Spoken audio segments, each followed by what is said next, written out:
Making everybody anxious as to whether or not there's going to be a presentation, but yeah, good. So thank you so much for coming and welcome on behalf of the Readers and Writers Committee. We're so happy you're supporting this event, and we have a very full agenda.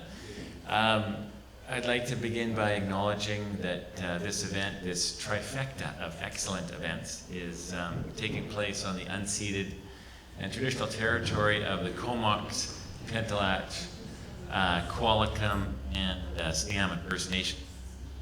And I'd also like to acknowledge and generously thank our funding partners, Denman Works, First Credit Union, Comox Valley Regional District, Province of BC, BC Arts Council, Canadian Council for the Arts, and BC Ferries. So thank you for that support. So we've got a very full agenda, and so as I think you've all heard, we're going to finally learn the history, get an explanation of this thing called Abraxas books, which has been on our island for apparently 30 years. It's only kind of partly explained by the Santana Woodstock era album of the same name, and may or may not be the same thing that I thought was a head shop across the street at the Kaleidoscope Emporium for about 10 years, but details to follow. It's going to be good. And I think in keeping with our common theme here of keeping Denman weird, we have, in contradistinction to the recent Canada Health guidelines about alcohol consumption, we're presenting a very cogent and revelatory, for me, if revelatory is a word, appreciation for the use of, the thoughtful use of alcohol and its beneficial effects for individuals and collective and our society. So it's, as I say, we're keeping Denman weird. And then finally, we're going to have, for those folks who got a ticket, we're going to have an international tour of wines and a huge number of cheeses, led by our chief island sommelier, Evan. So it's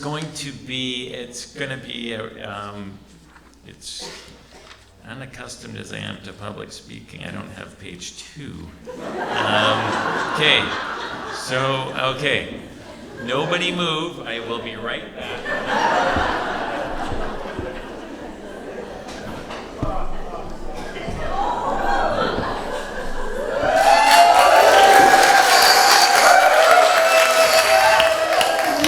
Ladies, lassies, calm down. Please, a little attention to a Scottish lad. Have you not seen a man in a skirt before? No. Well, this is not a skirt. This is a kilt. And it's my best kilt. And I have a sporran as well. Now, when I heard about this shindig, I knew I had to come back.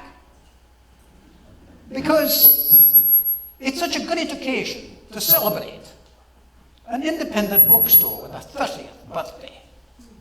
And apart from that, we Scots like a party, right? And I hear later on, we can have a wee dram or two. Aye. Now, some of you may be wondering, who is this smartly dressed, kilted man? Some of you do? Well, I'll tell you. I am William Bakey, Billy Bakey to my friends, former Scottish settler on Denman Island. I came here in 1888. Not bad for an old fella, right? Now, you may have read about me.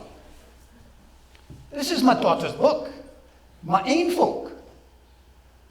And there's a lot of information about William Bakey in that book. And 2 years ago, I was on this very stage talking about the past, what it was like in my day, and the changes that have happened to Denman today. Now, one of the big changes is that you now have a bookstore, Abraxas Books, and I'm here tonight to help us all celebrate Abraxas' 30th birthday. Now, in my day, we didn't have a library, we didn't have a bookstore. When I wanted books, I placed an order, and a few months later, the CPR steamer, even slower than the main sound connector, would deliver the books to me. Now, you may be asking, what kind of books did Billy Becky like to read in those days? Well, to coin a phrase, I had great expectations about one Charles Dickens. But my favourite, my absolute favourite, was the Scottish bard, Robbie Burns. Aye, Robbie, fine, another fine kilted gentleman. Robbie used to remind us of our hero from Scottish history, Bonnie Prince Charlie. Now, Charlie should not be confused with that English toff Charles who just got coronated in London. Ah! You might tell I'm not exactly a monarchist.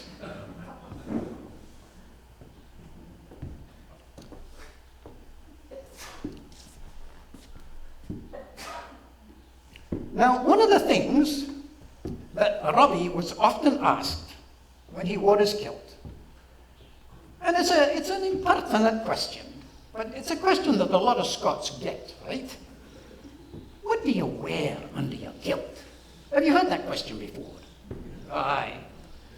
Well, this is what Robbie Burns said when he was asked that question. He said, "Nothing is worn under my kilt. Everything's in perfect working order." I tell you that Robbie Burns was a really scampy fella, a real rascal.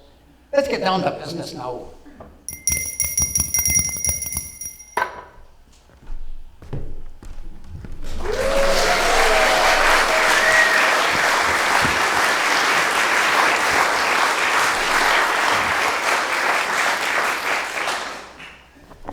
Hello. Who might you be? Well, who might you be, I should ask you? Well, I am Francesca Wildflower Barker, the owner of Abraxas Books.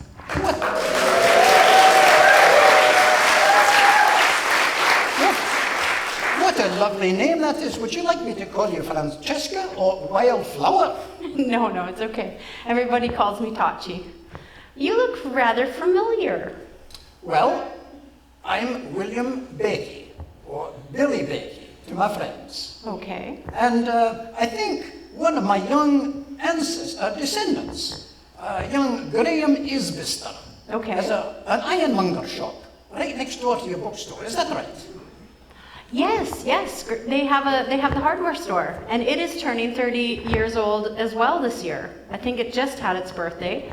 And incidentally, the craft shop is also turning 30 years old in August.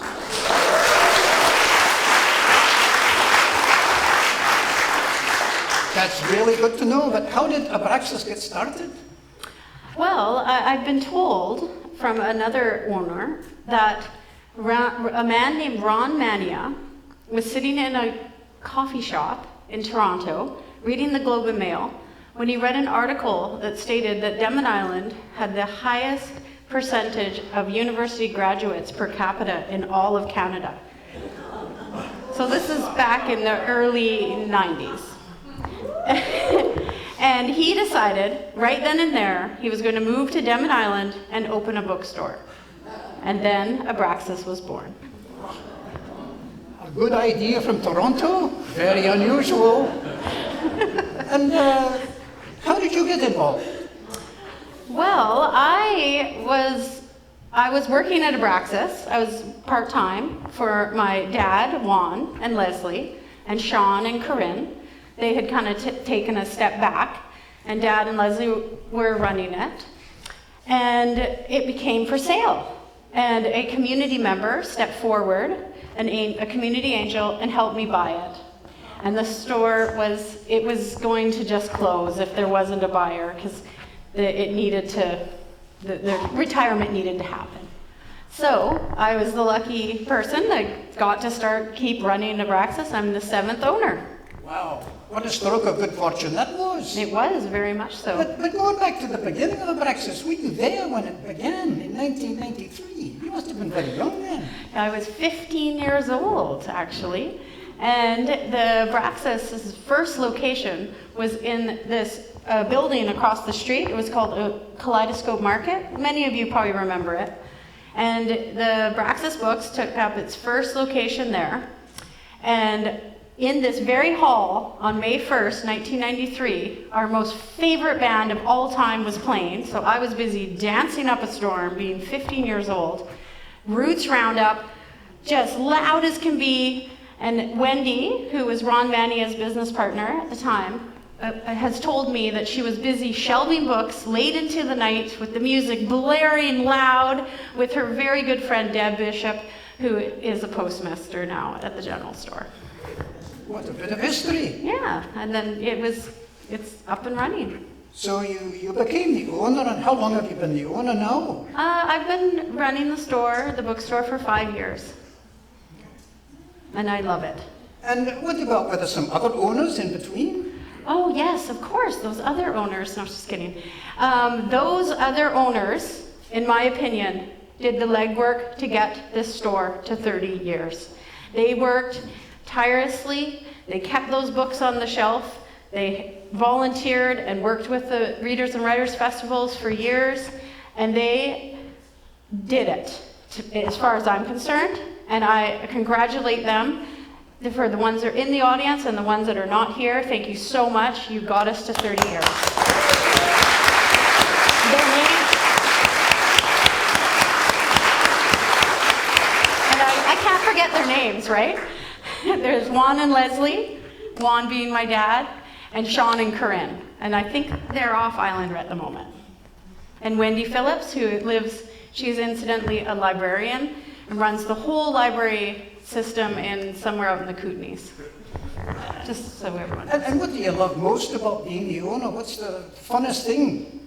Well, the funnest thing about being the owner of Abraxas Books is the community, and selling the books to the community and having them come back and tell me if they like them, if they don't like them, discussing the books, meeting all the new people that come in and move to the island. I really love that. I love meeting all the people that come from all over the world, and you just get a really good perspective of culture, and I feel like Abraxas Books helps create a Denman culture, and it definitely keeps it weird. Well, Tachi,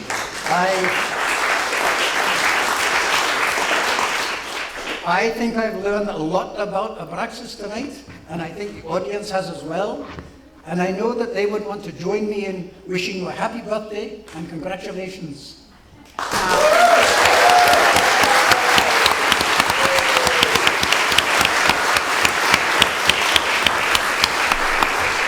And before we stop clapping, Abraxas would not have survived without the local support. Thank you so much. Every book counts. Now I'm going out of character in case you didn't know. I'm Stuart Goodings, and I have the honor and pleasure of being the chair of the Denman Readers and Writers Festival Organizing Committee, which is a fantastic group of people. And we've benefited from an association with Abraxas for many years now. For a long time, Juan Barker himself was on our committee and was an incredible contributor to our work. He's no longer on the committee, but he's passed on the mantle of cooperation to Tachi. And he's right here.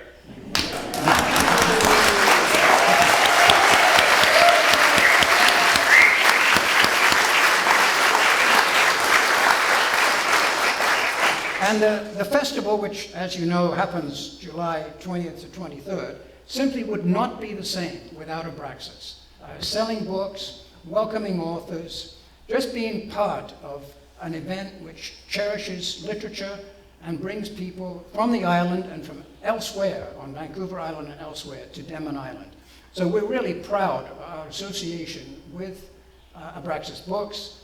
It's been going for a long time, And this is a little opportunity for us to say thank you to Tachi, and I hope that she will love, since her name is Wildflower, I hope she will love these wildflowers. Thank you so much. Thank you, Stuart. And thank you so much. I really appreciate it, everybody.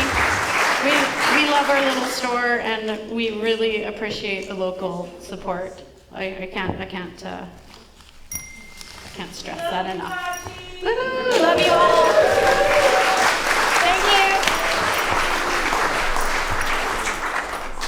Thank you. Abraxas is so great, and so's that other guy.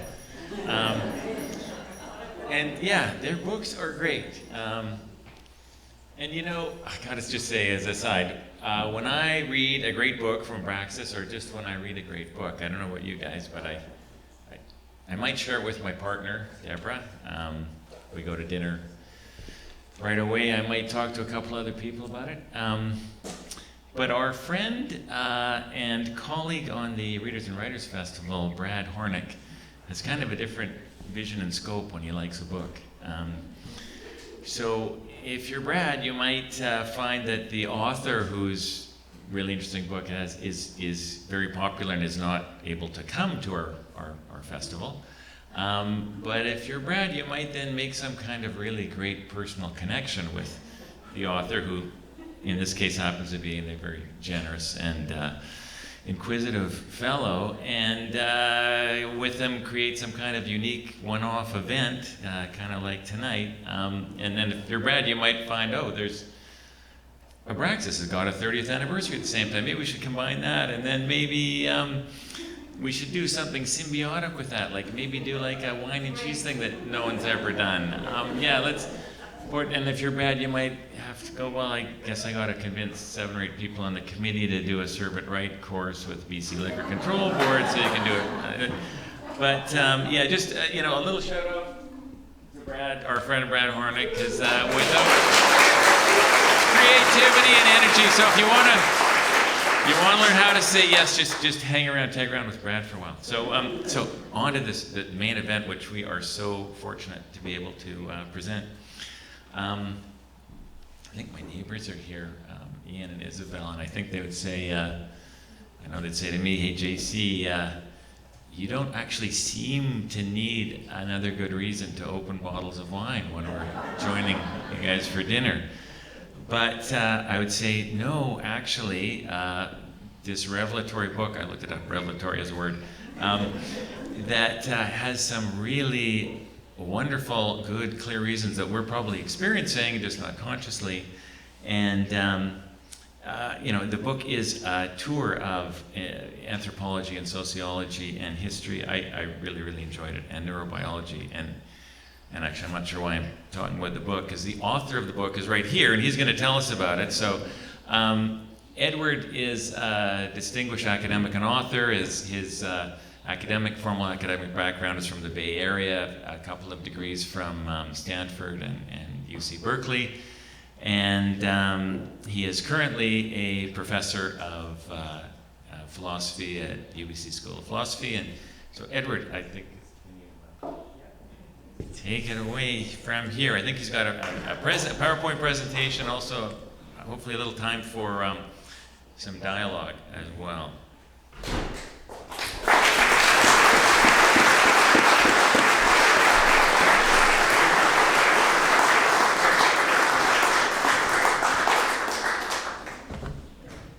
Might take me a second to get the tech working here. I should also warn everyone that this talk is not Health Canada approved. So if anyone needs to leave, I won't take it personally.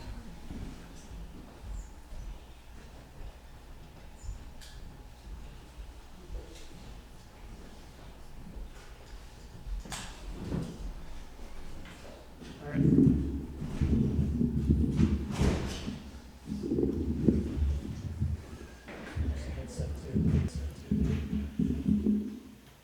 That's good, I can use this, I think, thanks. So humans engage in all sorts of vices. We masturbate, we eat junk food, we get drunk. There's a variety of vices that seem on the surface very different. what they have in common is, from a scientific perspective, we've been told they're all evolutionary mistakes. So there's different types of evolutionary mistakes. Let's take masturbation as our first example.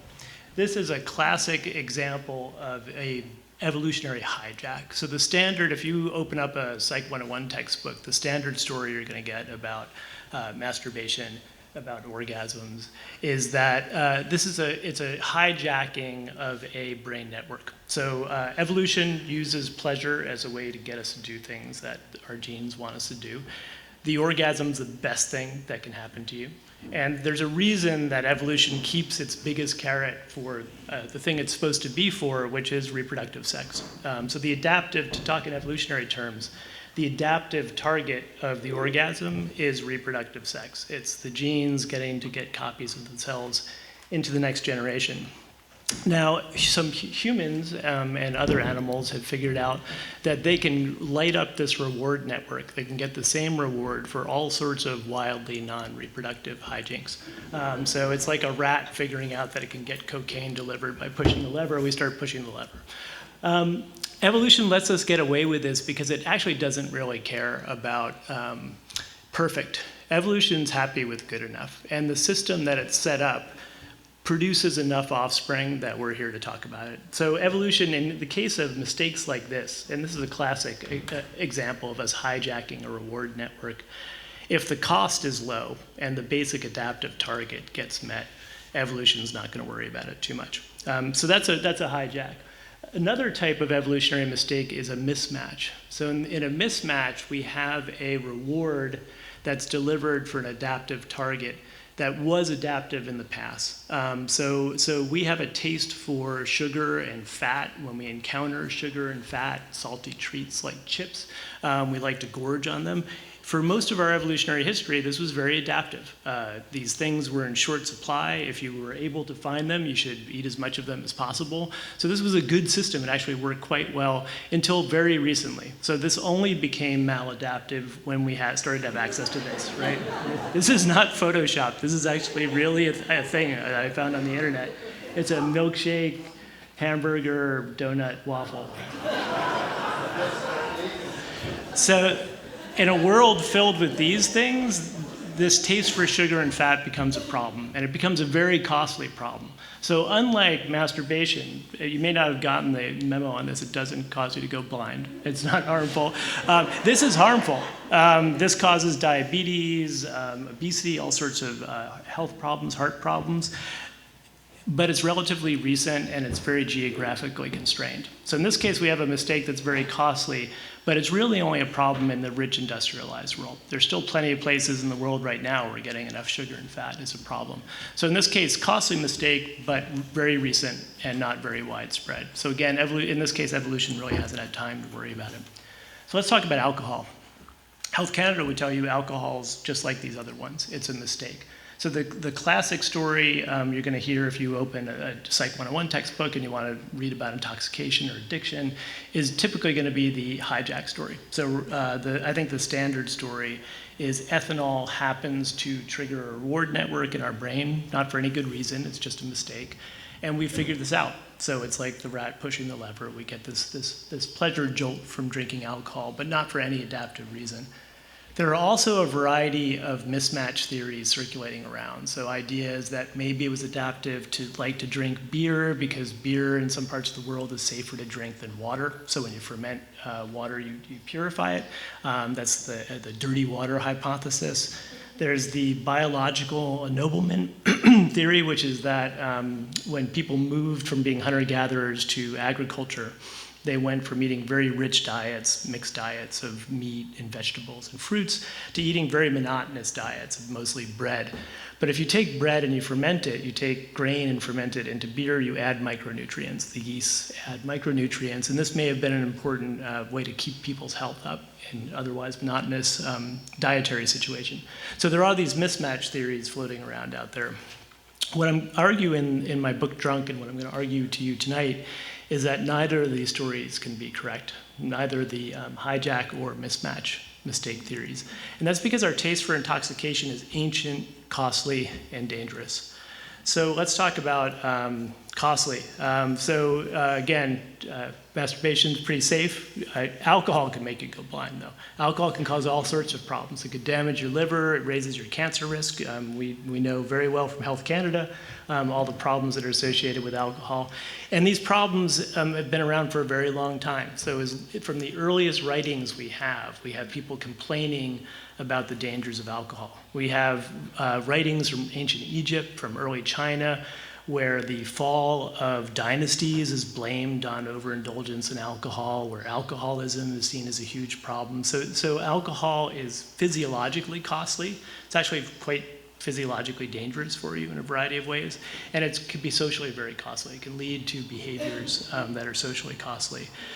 In terms of just economics, it's very costly as well. It's estimated that in ancient Sumer, about half the grain production went to producing beer. So they're taking half of their nutritious grain and turning it into a liquid neurotoxin. That's a bit puzzling and very costly. And in modern economies, the data tells us, the surveys tell us that people spend about a third of their food and beverage budget on alcohol. And that's almost certainly an underreport because of things like black markets. So very costly in a variety of ways. If we want to look at Canada, 2014 economic impact of alcohol abuse was estimated to be $14.6 billion, which is a lot for a country our size. So this is in terms of deaths, hospital admissions, years of productive life lost. So if our taste for intoxication, if our taste for alcohol is an evolutionary mistake, it's a very costly one. It's not trivial. Now, sometimes there are costly, bad, ancient problems that evolution just can't solve. Evolution can't fix everything. Sometimes it can't fix it because there's not the right adaptation. We haven't had a mutation that would fix the problem. So evolutionary selection can't work when there's no varieties to work on. So we need something mutation to arise that would be a solution to the problem. So it could be that we just haven't had this. We have this mistaken taste for alcohol, and there's just no genetic solution that's arisen in all the time that we've been interacting with alcohol. Another possible problem is what's called path dependence. So evolution can't just start from scratch. This is why our lower backs are so terrible. We were hacked from a primate that lived in trees into an organism that walked upright. And our lower backs are just not designed for that. But evolution doesn't have the luxury of just starting from scratch. It's got to work with what it's got. So maybe just there's a path dependence reason why evolution couldn't solve this problem. This is not the case, though. So ancient, costly problem, and there are solutions. There's both genetic and cultural evolutionary solutions, quote unquote, to this problem, if it really is just a costly problem. So let's talk about genetic solutions. There is a set of mutations that has arisen 3 times at least across the world, but it's most common in East Asia, sometimes called the Asian flushing gene complex. If you have this set of mutations, you don't like to drink alcohol because drinking alcohol, these mutations interfere with the metabolizing of ethanol in the body, and they produce this toxic intermediate that's very unpleasant. You flush, your heart palpitates, you turn red. You just don't like to drink when you have this syndrome. So sometimes when I tell people, I wrote a book trying to explain why people like to drink, and they're like, oh, well, because it feels good. And that is, it's true, it does make you feel good. But the deeper question, of course, is why does evolution allow it to make us feel good? And this is really an important question and one we need an answer to, because it doesn't have to make us feel good. If you have this genetic mutation, it feels bad to drink. You don't get pleasure from drinking. So this is also an ancient mutation. So this solution to the problem arose at least 7,000 to 10,000 years ago, around the same time that rice agriculture arose. And it arose right around kind of where modern day Shanghai is. But this is a map of the distribution of this mutation today. It hasn't moved very much. So it's moved a bit to Japan and Korea, but it hasn't spread, even though it's had a lot of time. So this is the genetics. If our taste for alcohol is a mistake, if it really is just a problem, this is the solution. And yet it just sat there. It hasn't really spread very much. So this suggests that something else must be going on. So there's a genetic solution that has not become very predominant around the world.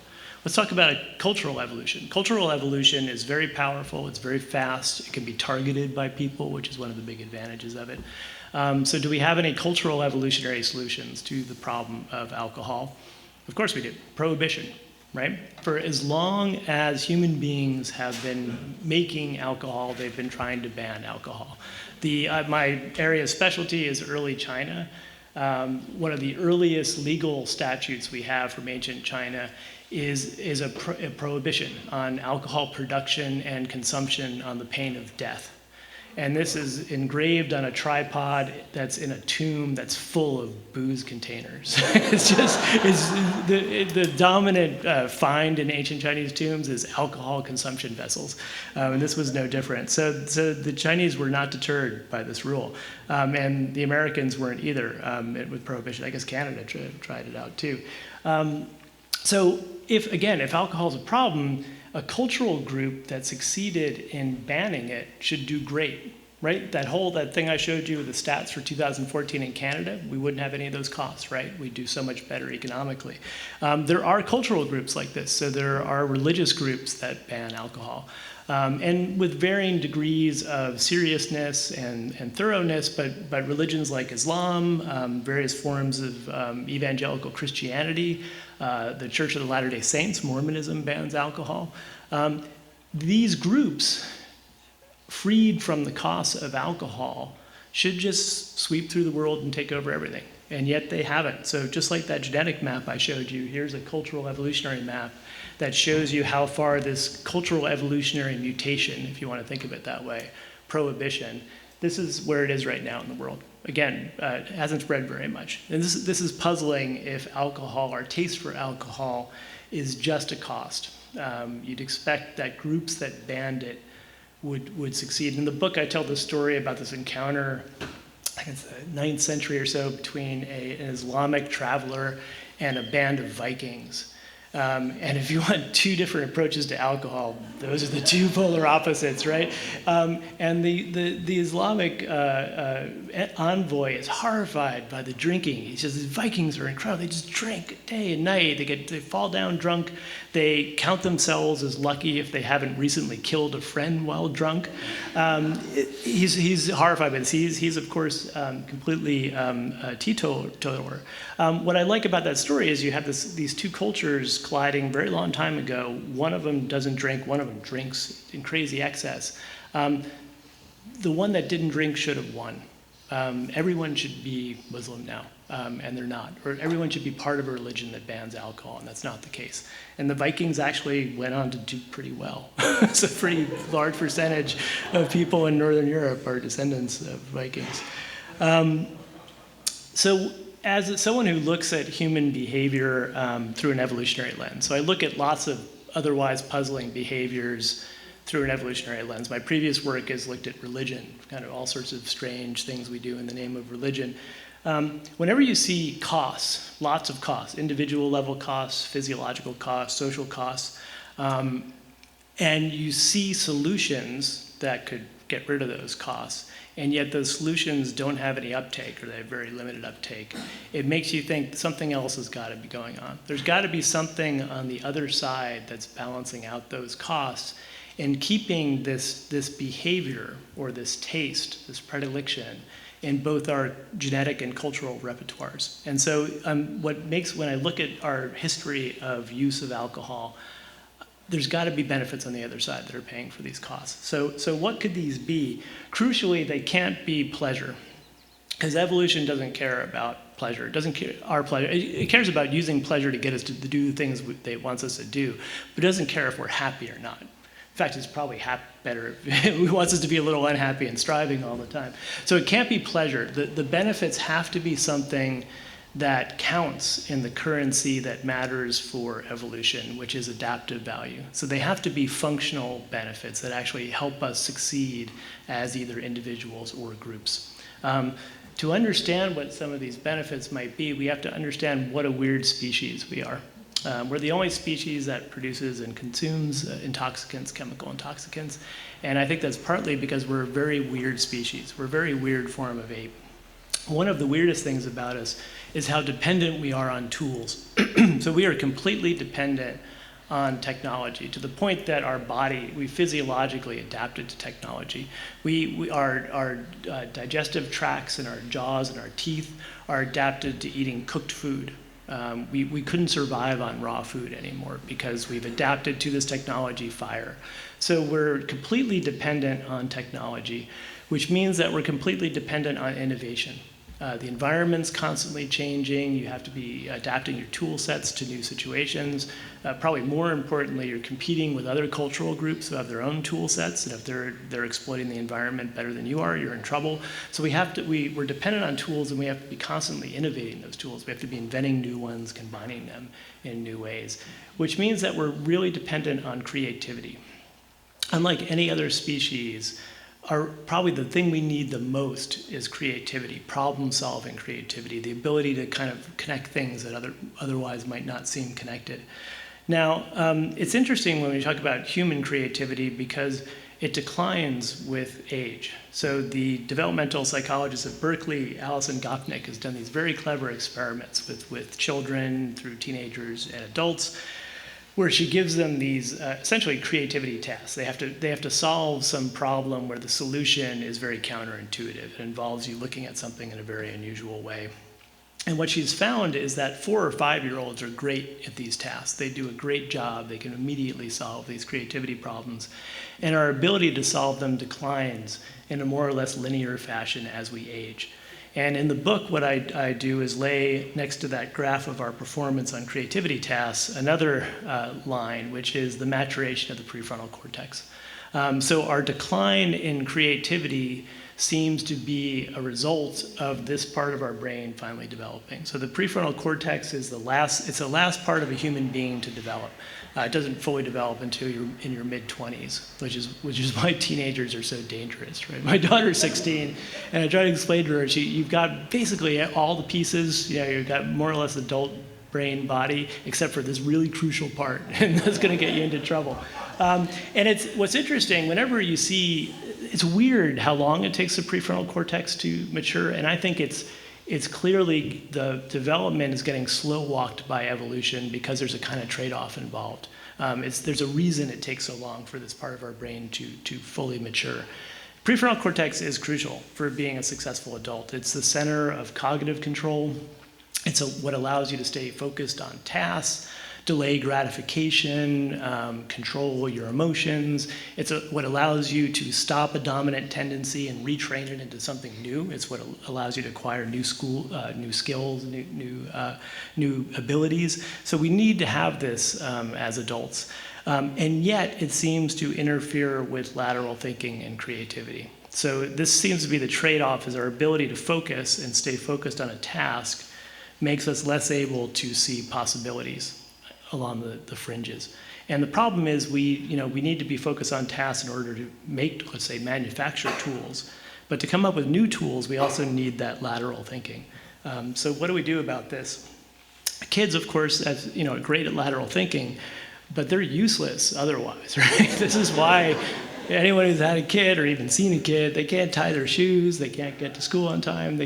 You see, when you look at a 4-year-old, you're seeing what a human without a prefrontal cortex is like. They're just like, wow, look at that. Oh, a bug. Oh. And then they put their one shoe on, and then they take it off, and they're using it as a hat. It just, you can't have a society run by 4-year-olds. So we can't rely on 4-year-olds to solve our creativity problem for us. Maybe we could knock out our prefrontal cortex temporarily and get some of that ability back. This is one way to do it, a transcranial magnet. So if you apply magnetic force to the brain in order to temporarily shut down the prefrontal cortex, you do better on creativity tasks. You kind of go back to being like a kid again. You get the flexibility temporarily until the PFC comes back online. So this is one way to do it. The problem is this is a very recent technology. It's quite expensive. if you showed up at an event like this with one of these, people would look at you strangely. So it's not that handy. What you'd really want, so here's the engineering problem. We want to be able to be adults and get to work on time, do everything the way adults do, but we want to be able to get a little taste of thinking like a kid again every once in a while.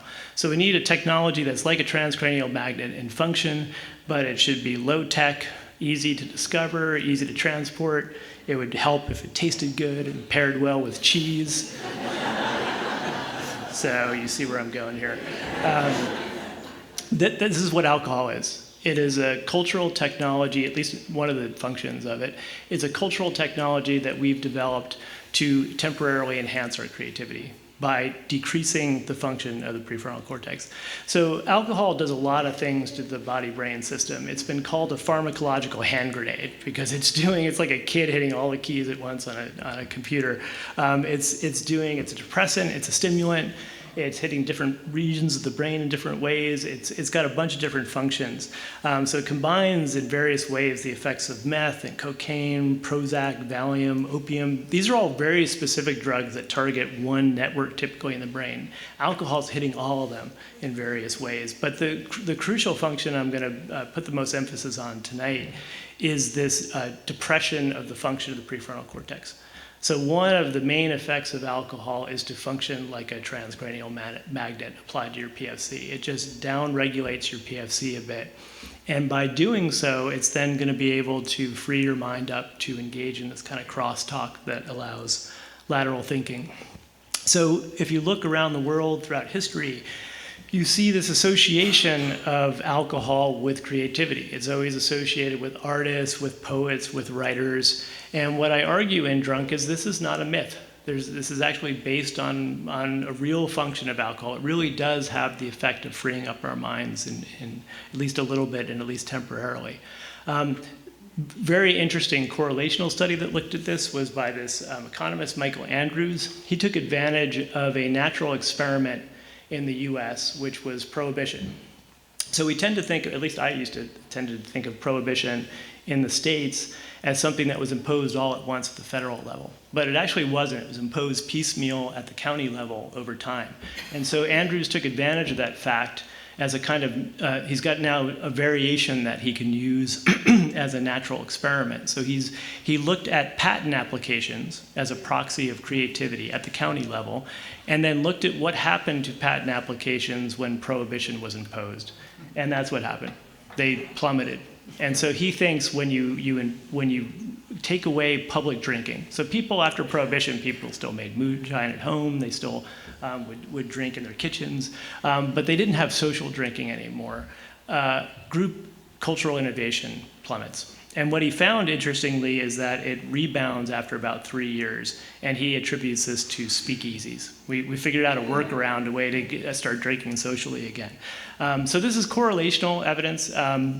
There is some direct evidence of the function of alcohol. So at least one study found that if you gave subjects alcoholic beverages as opposed to identical tasting placebo non-alcoholic beverages, they did better on creativity tests, these kind of lateral thinking tests. And the creativity seemed to peak at about 0.08 blood alcohol content.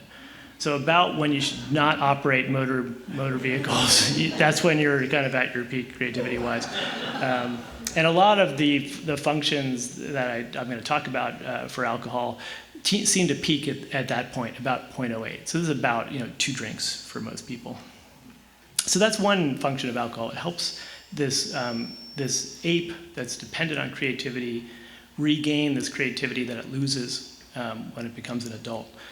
Another function of alcohol is to help us with another problem we have, which is that we're dependent on creativity. We're also dependent on others. We're completely dependent, unlike any of the other primates we're related to a degree that we don't see in other primates. We're dependent on other people. We need other human beings. We have to cooperate, and we have to cooperate on large scales. And cooperation, especially when we're cooperating with people who are beyond our immediate circle of relatives and friends, is tricky because it requires trust. There are a lot of situations in human cooperative scenarios where we face there are different types of cooperation dilemmas. They go by different names: prisoner's dilemma, tragedy of the commons. The structure is similar, though, and you see these in public life. You see them in private life. They're pervasive in human life. What the common structure is we get the best payoff if we cooperate. So if we can trust each other and cooperate, both of us end up doing best in the end. The problem is we get this mutual cooperation, 3 payoff. The problem is in trusting and cooperating with that other person, you're making yourself vulnerable to what economists call defection. That person could actually not cooperate, and then you're screwed. So then they get a big win and you get 0. So you make yourself vulnerable to getting nothing if you cooperate in these prisoner dilemma, tragedy of the commons type situations. That means that the only rational strategy is to defect. The only rational strategy is to not cooperate. And you do see this tragically happening in lots of scenarios, especially when the actors are nation states, kind of at this large level. In real life, if you look at everyday people going about their business, even people doing, engaged in public life on a one-to-one level, we solve these dilemmas all the time. People solve prisoners' dilemmas all the time. How do we pull this off? How do we manage to do this? It's because we're not rational agents. We are driven by various types of emotions. And I've been very influenced by the work of the economist Robert Frank at Cornell, who has this beautiful book, Passions Within Reason, where he argues that emotions like honor, love, the feeling of friendship are approximately irrational. So at the psychological level, they're irrational, but they have a long-term evolutionary rationality to them because they allow us to solve these cooperation dilemmas. If I have a sense of honor, you can trust me because I'm not going to betray you because I am an honorable person. And you have to know that I'm an honorable person. Once you know that, we're both committed to this group we're a part of or to a cause that we're working toward, we can now gain all the benefits of this cooperation without having to worry about defection because we all know we're on the same page. So emotions are a solution to these cooperation dilemmas. And this is why we're very sensitive to emotions in other people. When we're deciding whether or not to hire a plumber or hire this person to look after our children or clean our house or engage in a business venture with someone, we're reading these little signs that they kick off. We're looking at micro signals in their face. We're looking at their body language. We're looking at the tone of voice. We want to know that people are who they say they are. So emotions are a solution to the cooperation dilemmas, but we want to make sure that the emotions are really functioning. And that's why we're looking at expressions. If someone does something that harms us, but then they feel really bad and it looks like a sincere expression of regret, we forgive them. This is very interesting at a mathematical level because it solves all these problems in cooperation game theory. But defection can be healed by expressions of remorse if they're sincere. So we're always looking for signs of sincerity in other people. This is a classic example of how emotion expressions can vary in humans. On the left is a Duchenne smile. This is a real smile. On the right is a smile you make when you're trying to be nice or someone tells you to smile for a camera. They don't look anything alike, right? The one on the left is mostly involuntary. That's why it's very hard to smile upon command. That's why usually someone has to trick you into doing it somehow, make you laugh genuinely. The other one's under rational control. So the one on the right you can do on command, the one on the left you can't. And that makes it a relatively honest signal. If you can't fake it, if you can't just conjure it up on command, it's information. It's reliable information. The problem here, of course, is if people can pull it up on command. So the problem, the worry you would have is this would create a kind of dynamic where you're going to have an evolutionary arms race between the ability to detect sincerity in others and the ability to fake sincerity. And humans, if you look at our mind reading abilities, our emotion reading abilities, they have all the hallmarks of what I think of as runaway selection. So you see this in species, predator-prey species. There's this great article about I think it's the pronghorn antelope, North American antelope, that just runs stupidly fast. Like it runs really 10 times faster than anything around. And it's dumb because it's a waste of energy. But what it's running from is a dead predator, an extinct predator. So there was a predator that was almost as fast. And that predator's gone, and the poor antelope's still stuck running really fast. These kind of extreme abilities are the result of these arms races. Our ability to tell if someone's really happy to see us, if they really want to hang out and have another drink with us, if they really want us to come over for dinner, would seem magic to a chimpanzee. It would seem like magical mind reading, because it is this incredible ability that's been driven by this need to suss out other people. So in this evolutionary arms race, the prefrontal cortex is going to be crucial for the cheaters. If you're going to be dishonest, if you're going to try to pretend to be an honest friend, you need your prefrontal cortex working perfectly. And you think about it, if you're telling a lie, you have to keep in your mind at the same time what you're saying is true, which is not true, what you know to be true. You have to keep those two things constantly separate. You can't let them interfere with each other. You have to suppress any reactions, any facial expressions, any reactions that have to do with what you know is true as opposed to what you're telling the other person is true. You have to fake emotional reactions that accord with a lie. It's a really PFC heavy function. So the PFC is crucial for lying. It also interferes with lie detection, which is a little less intuitive, I think. We're less good at detecting lies when we're consciously trying to with our PFC. So cultures are not disinterested bystanders in this arms race between cheaters, detectors. Same tool. So the same tool that helps us with creativity is going to help with this trust task. If you can knock out the prefrontal cortex, you make it harder for people to lie, to fake.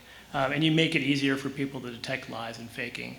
As an added benefit, alcohol has this other function where it's boosting these pro-social chemicals, serotonin, endorphins, that actually make us less likely to want to lie in the first place. They make us feel better about other people. They make us more caring and cooperative. So another really crucial function of alcohol is to help people get past these cooperation dilemmas. So in the same way that we shake hands when we meet, we shake right hands to show that we're not carrying a weapon in our dominant hand. If I sit down with you and do a couple shots or drink some beers, I'm basically taking my prefrontal cortex out and putting it on the table and saying, I'm cognitively disarmed, you can trust me, right? So this is why everywhere, again, throughout history, everywhere in the world, whenever you get people, potentially hostile people or people who have potentially differing interests who have to figure out a way to get along, who have to figure out how to cooperate, the alcohol comes out. Nixon famously said when he went to China, if we drank enough Mao Tai, we can solve any problem, right? You see, this is why alcohol is at the center of politics, of business. People use this also, though, I mean, this is at the very high level, but people use this in an interpersonal way all the time, right? First date, you go out, you have a glass of wine. You want to get to know the new neighbors, you invite them over for some cocktails. People use alcohol strategically as a tool in these social situations for this reason. We know it takes the prefrontal cortex out, it makes us more open, it makes us more honest, it makes us more willing to share things with other people. And again, this is not just folk belief. There's some good experimental evidence for this. So you boost serotonin, you boost dopamine. People are just, they like themselves more and they like you more.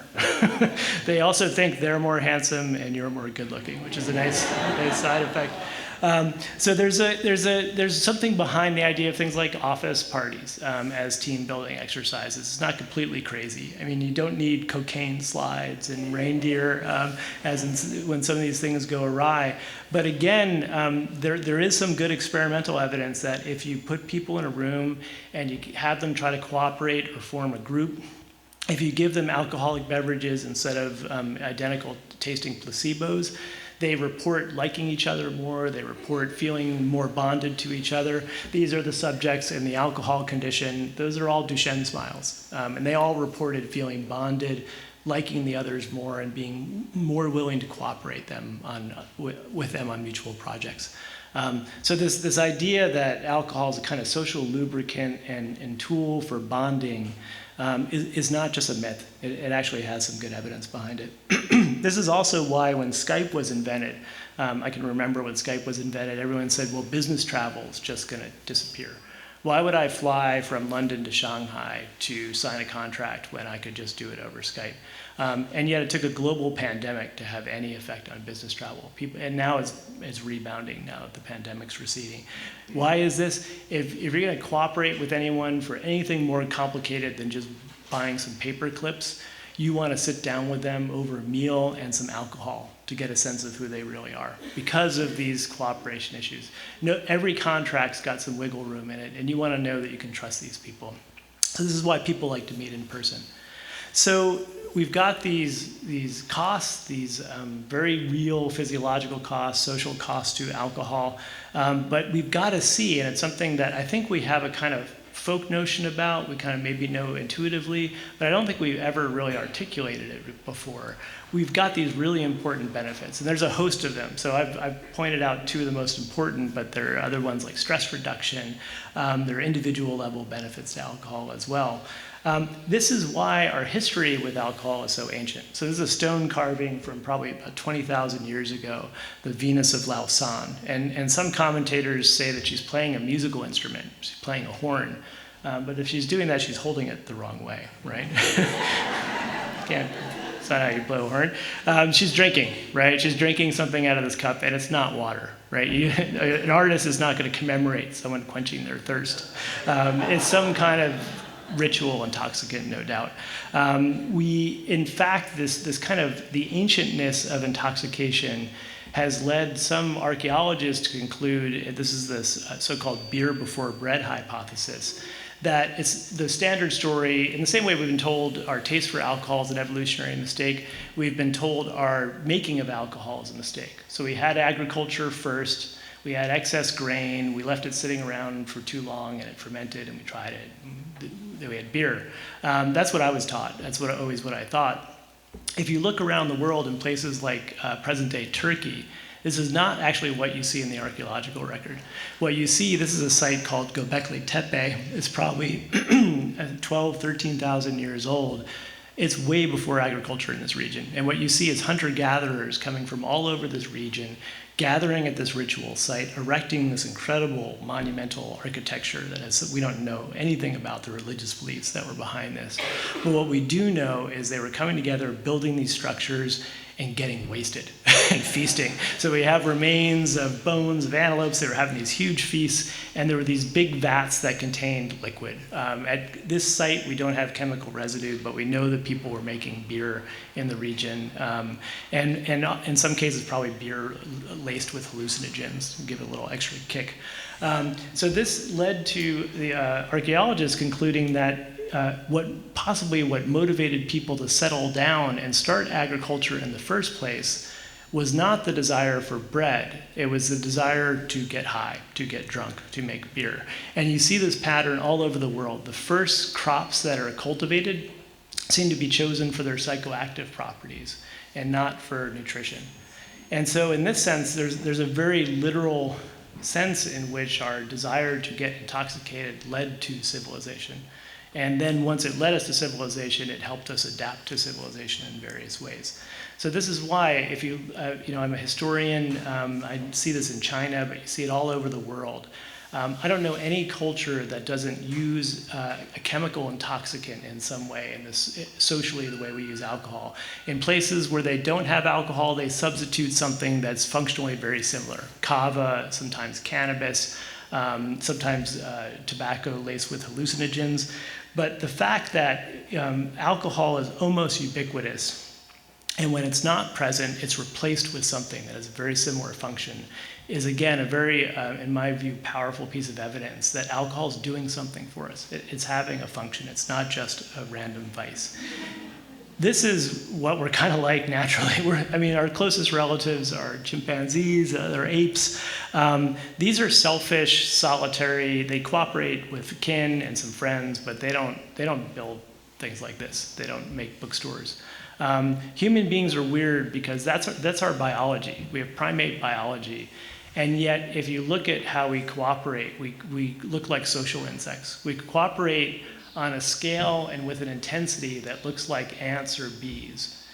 And it's puzzling how we do this. We know how social insects do it. They're basically just one big organism. They're all relative, right? They're all genetically identical. We're not genetically identical, and yet we cooperate on this scale.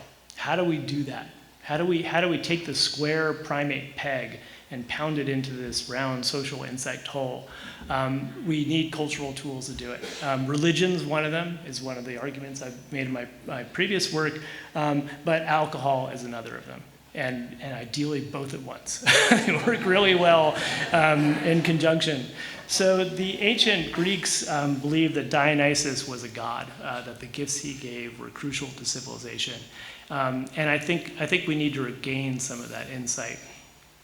They also were a little worried about Dionysus. If you ran into his followers in the mountains, they could tear you apart limb from limb if they were in one of their frenzies.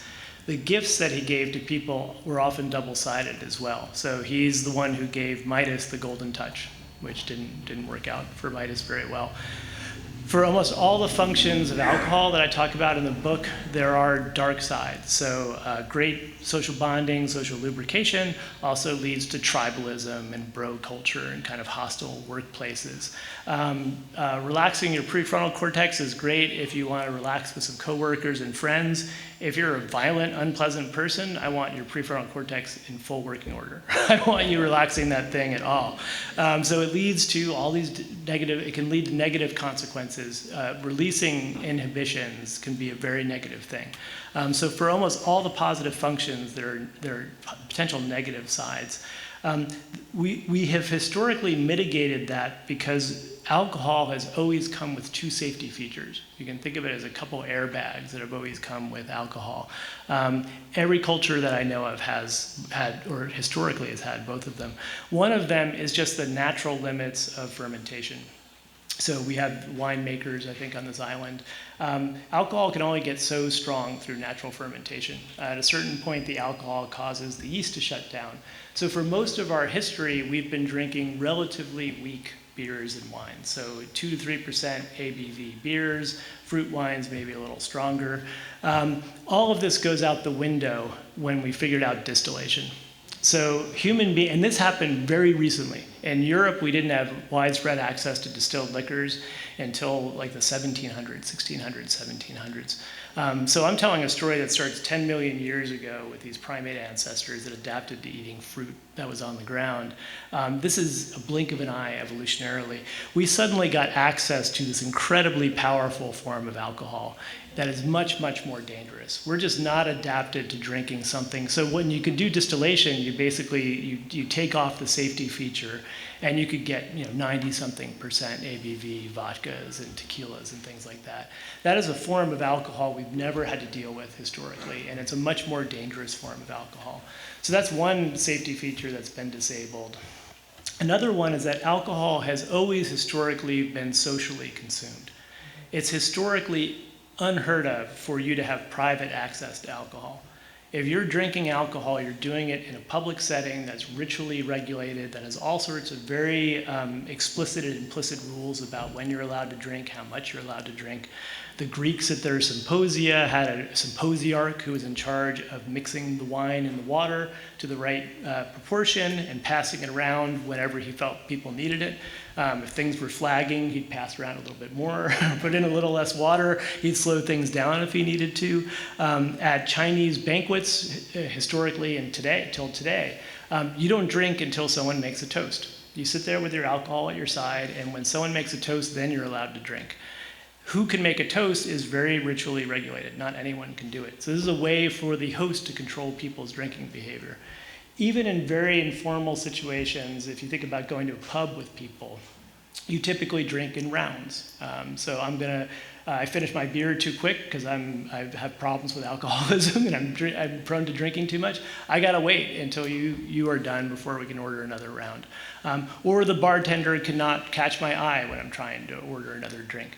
Or if I'm at home with family, my sister-in-law can give me a little look when I reach for the wine bottle too fast to fill up my glass. We have all these ways of subtly controlling each other's drinking when we're together socially. All this goes out the door door when we can go to a drive-through liquor store and have someone load up our SUV with a bunch of pornography and Twinkies and tequila and just take that home and have it at home.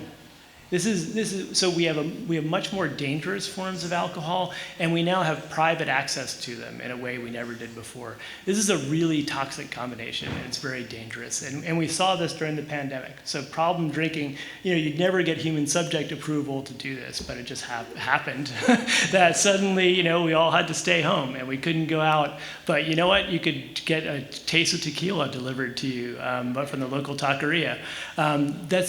Problem drinking got really bad during the pandemic, and it's because we continued to have access to this cultural tool, but without the safety feature that it normally comes with, that we normally do it with other people.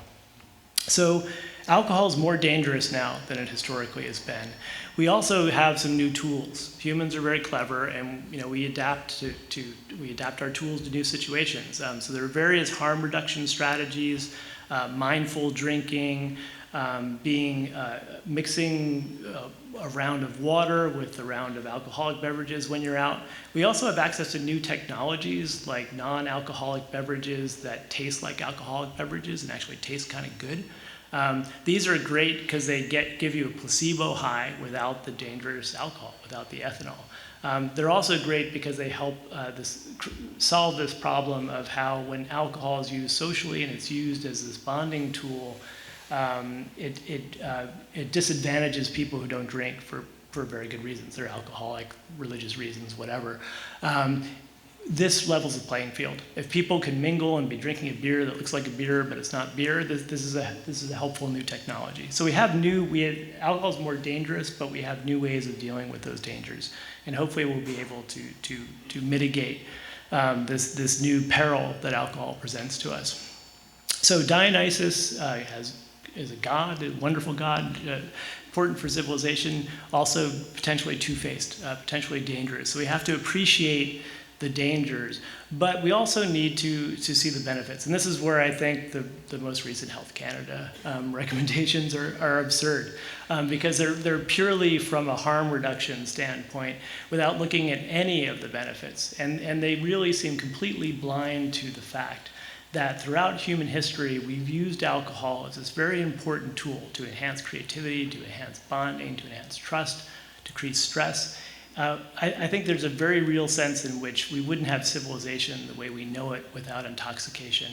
And so we need to learn how to use this gift of Dionysus or Bacchus while mitigating the dangers, mitigating the downsides, but also appreciating and being consciously aware of the individual and social benefits. Thank you.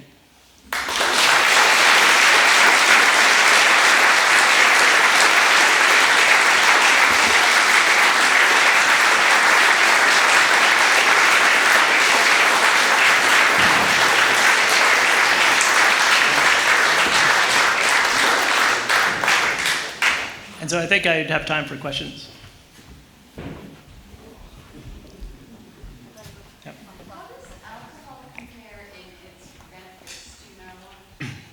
That's a great question. So cannabis, so how does alcohol compare in its benefits to marijuana, to cannabis? Cannabis, we have an ancient history with cannabis. We've probably been cultivating it for about 6,000 years. Cannabis has some advantages over alcohol. It's not as physiologically harmful, and it's not physically addictive in the way alcohol is. So it would be awesome if cannabis was as good as alcohol. The problem is it's not. And so the two main problems with cannabis vis-a-vis alcohol are that I think the worst problem is that it has very varying effects across individuals. So I have friends in grad school who would smoke pot and then want to talk about philosophy or go out dancing. And cannabis, when I consume cannabis, I get super paranoid and then I fall asleep. It's just, I hate everyone and I think everyone thinks I'm stupid and then I fall asleep.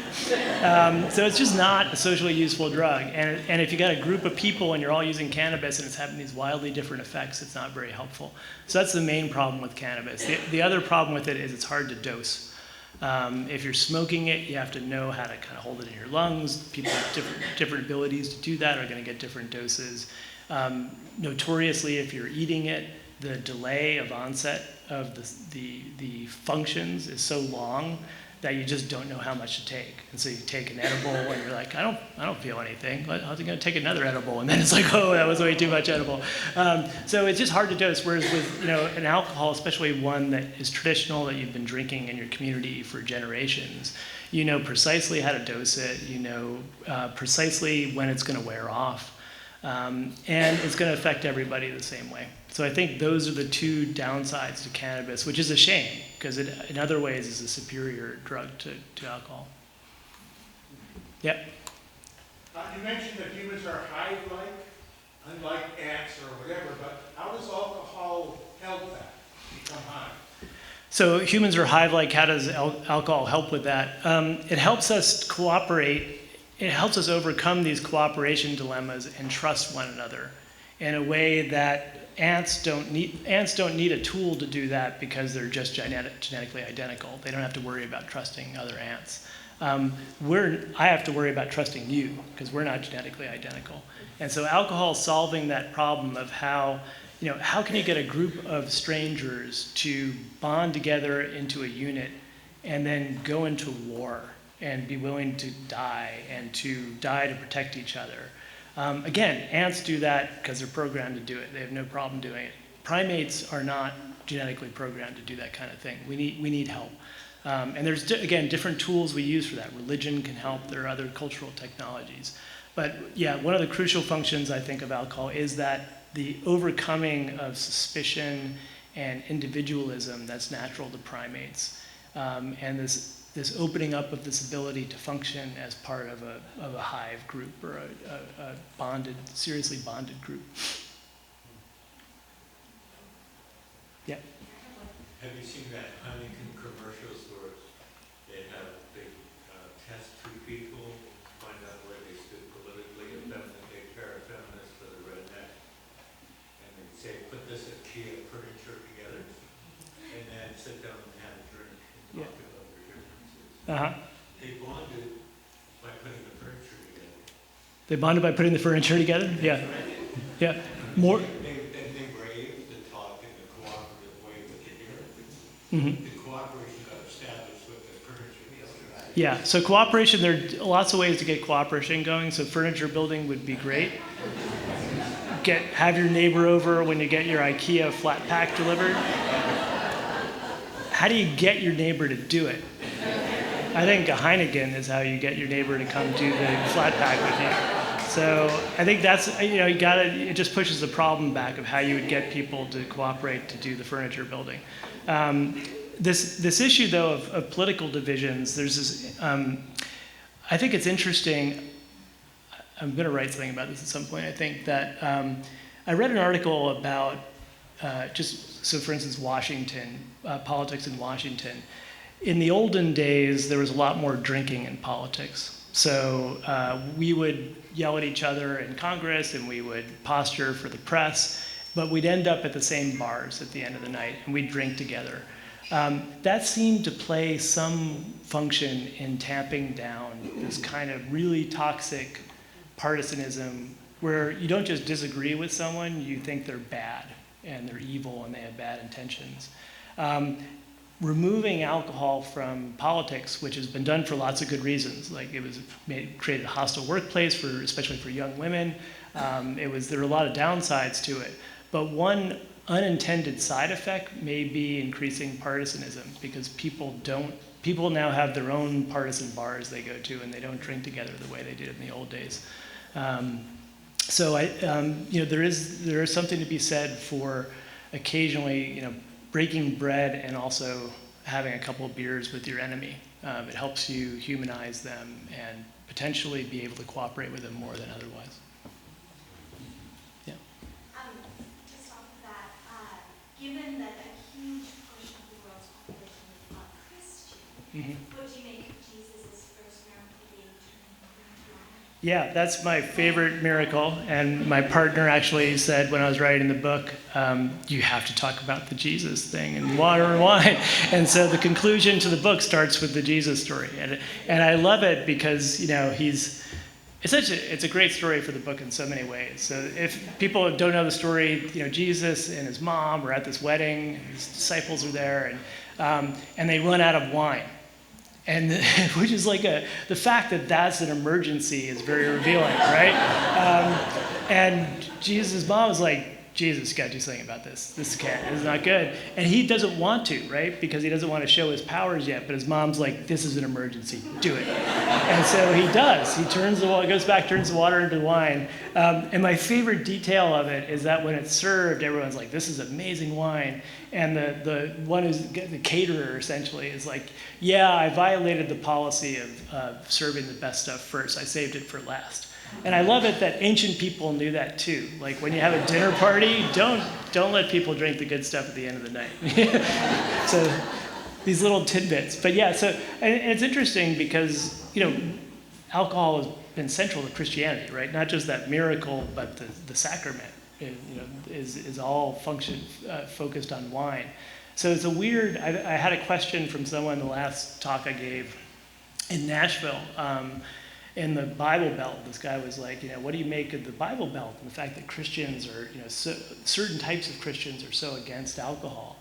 And it is strange, given the fact that it's really a crucial thing in the New Testament, and in most religions, frankly. The modern American, especially American, it seems to be a kind of Baptist thing, or certain evangelical sects, their hostility towards alcohol is very interesting.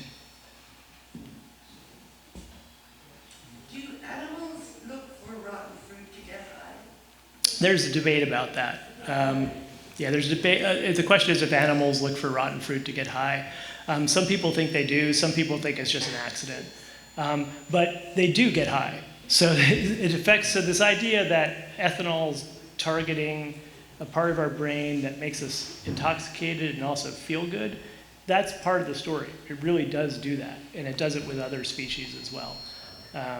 But we're the only species who has said, whoa, we want to repeat this as much as possible. Let's organize our entire culture around this. Way in the back row. Yeah. I want to say this delicately, but alcohol is the evolutionary cause of us procreating a lot. All right. We don't have to get too personal about this. I don't need to know what goes on. Anyhow, but two things. You didn't mention that at all in your talk, that's actually an evolutionary benefit of alcohol.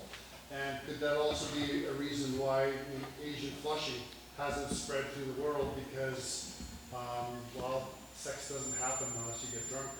Well, so that is I'm not going to make that argument in a book that I'm going to publish as a UBC professor. So there are functions that I didn't highlight.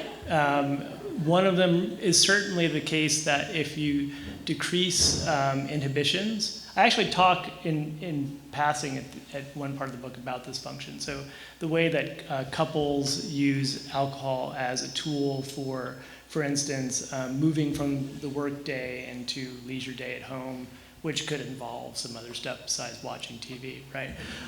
So it does have that function. You decrease inhibitions, people are going to be more likely to act on impulses. There's some evidence that alcohol intoxication actually increases sexual desire.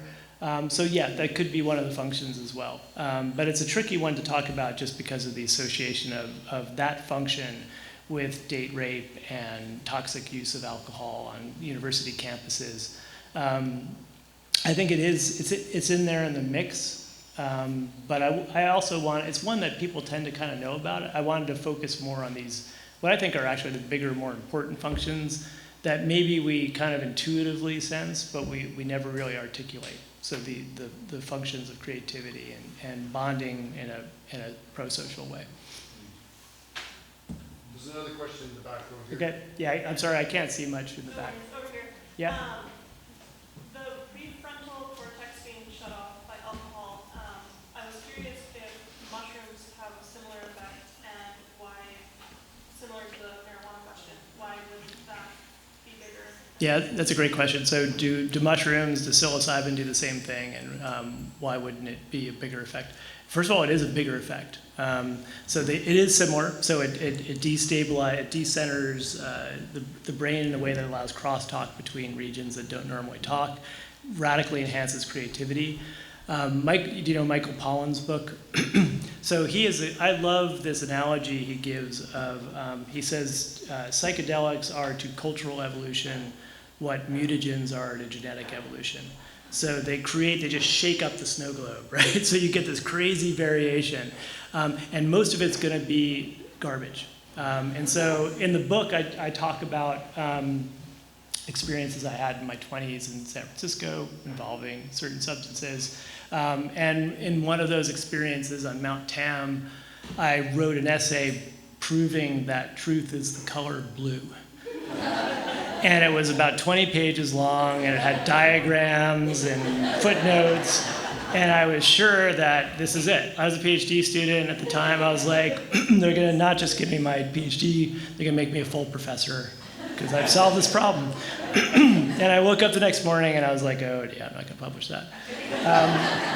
So if you wanna think of it in terms of variation and selection and function, psychedelics are like a superpowered version of a mutagen. They're shaking it up really crazy, but a lot of what you produce is going to be garbage. Most of it's going to be garbage, but every once in a while you might get something really, really creative.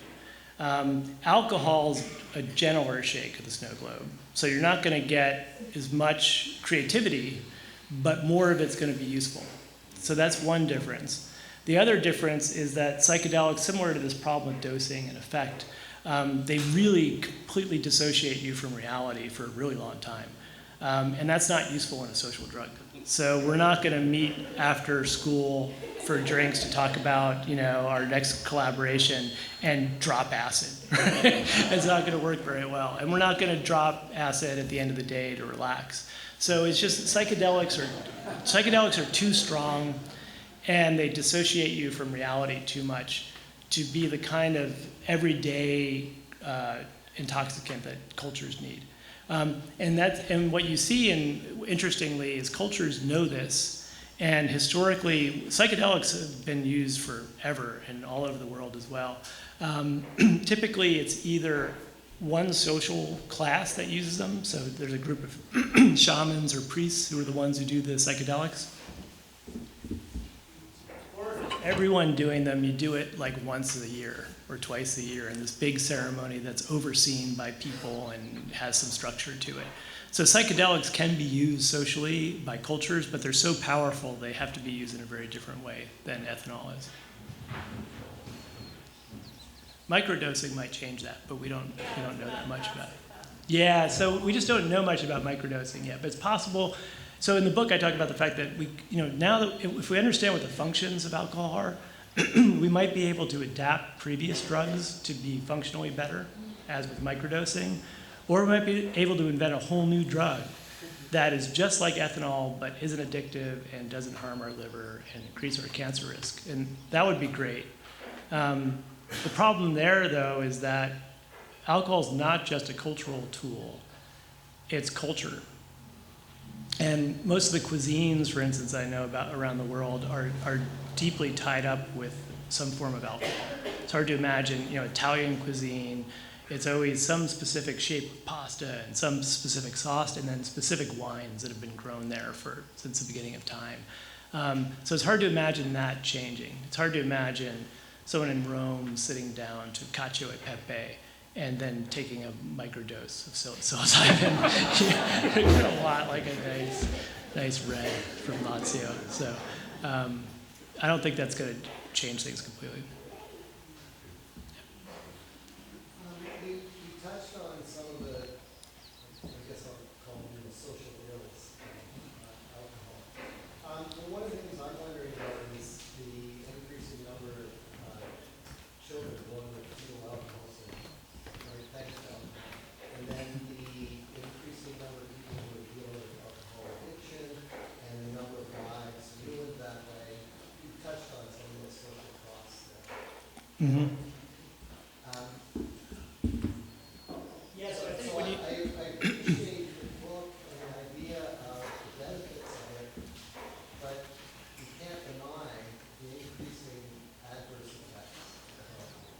Yeah, no, there are serious adverse effects.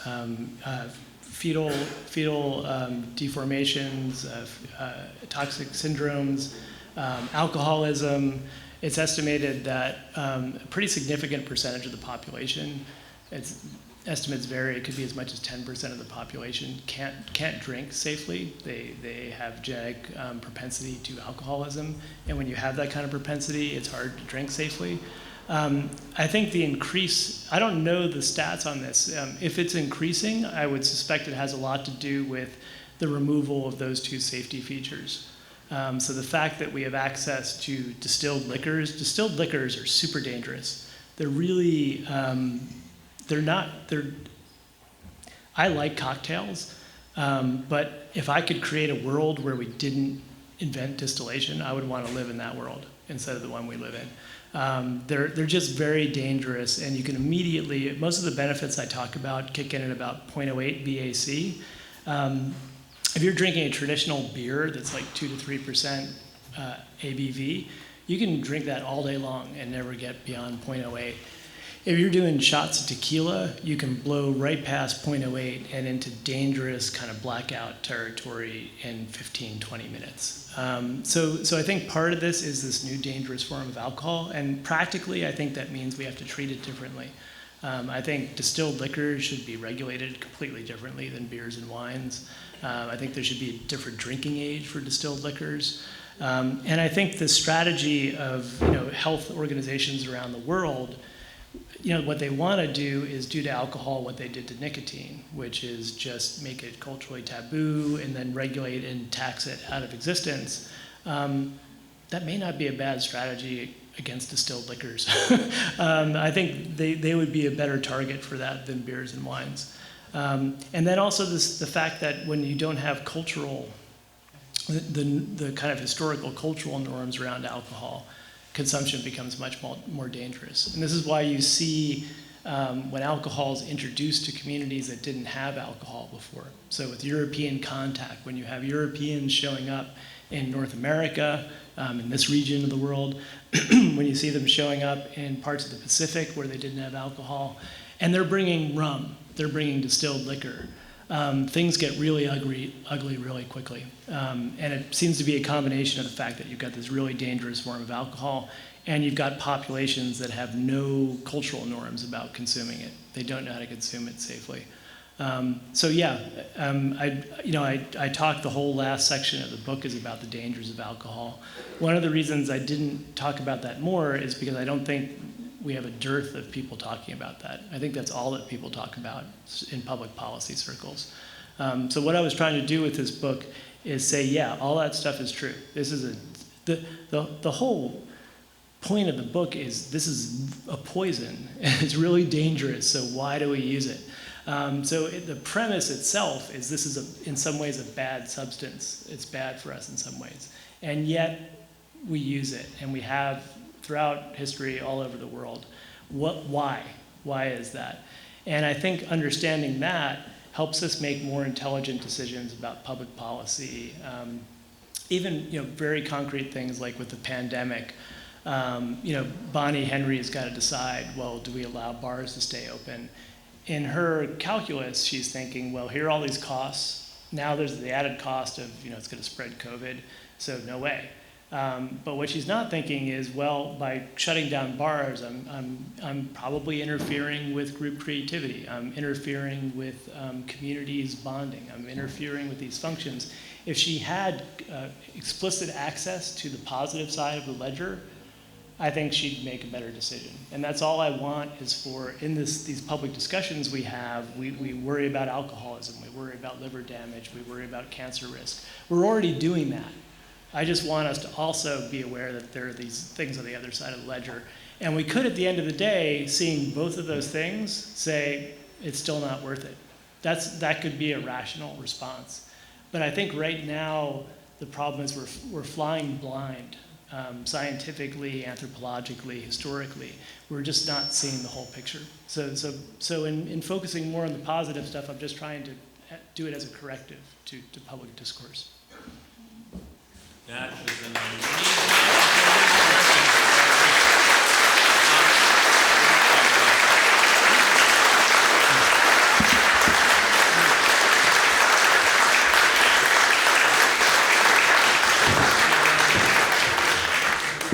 Yes, I'm voting for you. That was an incredible speech. Thank you for that last part too. That was really good. That was fun.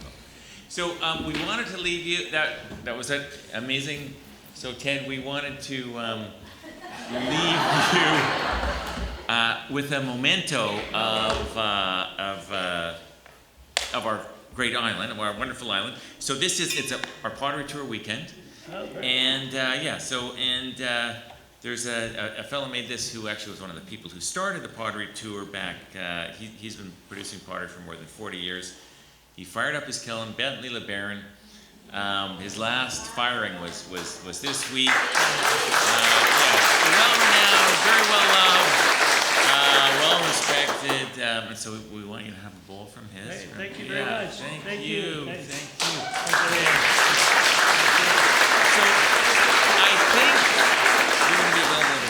I think Edward's going to be available over here. He's got some books, and I think he's happy to sign some books for you. And if I could just beg your indulgence for 1 minute, just 1 minute and 30 seconds. We've got our chief sommelier from the island, Evan, is here. And so for those people, I know about half the people thought this was incredible, and half the people thought this is incredible, and I want to go have a drink and talk about it. So for you guys who are going to come and have a drink and talk about it, you've got your ticket. Hold on to your ticket as patience is a virtue. Patience is a virtue, so we've never done this before. But we're going to go through the door into the back hall, and you're going to get one wine glass, which you'll be given, and that ticket will also become self-explanatory. There's like 10 drinks you can have and ticked off on it. We've done this all according to the LCB. And Evan is just going to mention again, thank you for your indulgence. Evan's going to tell you about wine and cheese. Hello.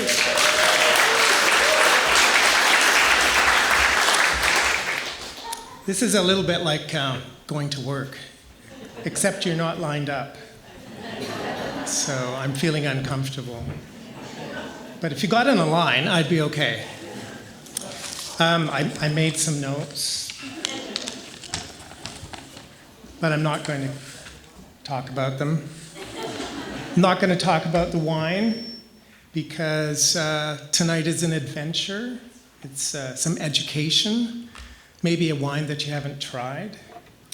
How good are you with national flag colors? Good. That's great. How about costumes? Oh, I heard, Abraxas, 30 years, hardware, 30 years. Well, 50 years ago, I went and bought this at Eaton's. So I'm not going to tell you too much, but here's a clue. We've got 7 tables. They represent a country each. We've got balloons over the tables, and they're in the colors of the nation that the wine is representing. And then in the center of the room, we have so much cheese that I don't know what to do about it. We had a budget for the wine. Liquor board, they said, well, if we give you this permit, you can have a little bit of wine. But they didn't say anything about the cheese.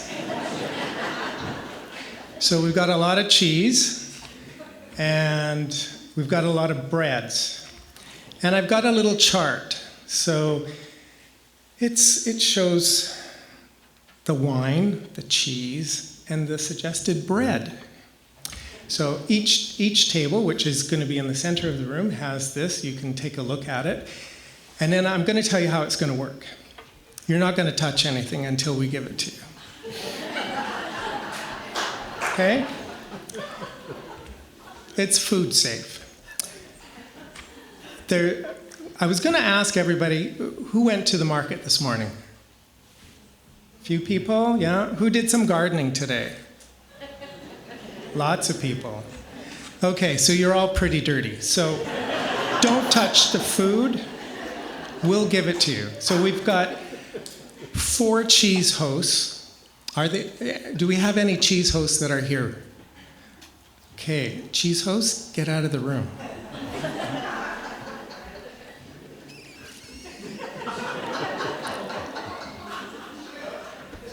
And wine stewards. Do we have the wine stewards? Any wine stewards here? There's one. I wonder where she's going to. Okay, out. We're going to have a little meeting, and then JC explained the card and stuff. It's 1 ounce per serving. Doesn't sound like a lot, but you get 10 bangs for the evening. So you can go back and harass your wine stewards 10 times. And so that means that we've got 7 different wines. You might like 3 a little bit more than 4 others. So you can go back to those places. Anyways, I really want you to have a good time. I'm going to be in the middle. If there's something that you need, ask JC. Thank you. Okay, now we're all allowed to put away the chairs. That is so great. And then we'll, as the chairs are away, let's start to slowly make our way through into the back room with your ticket.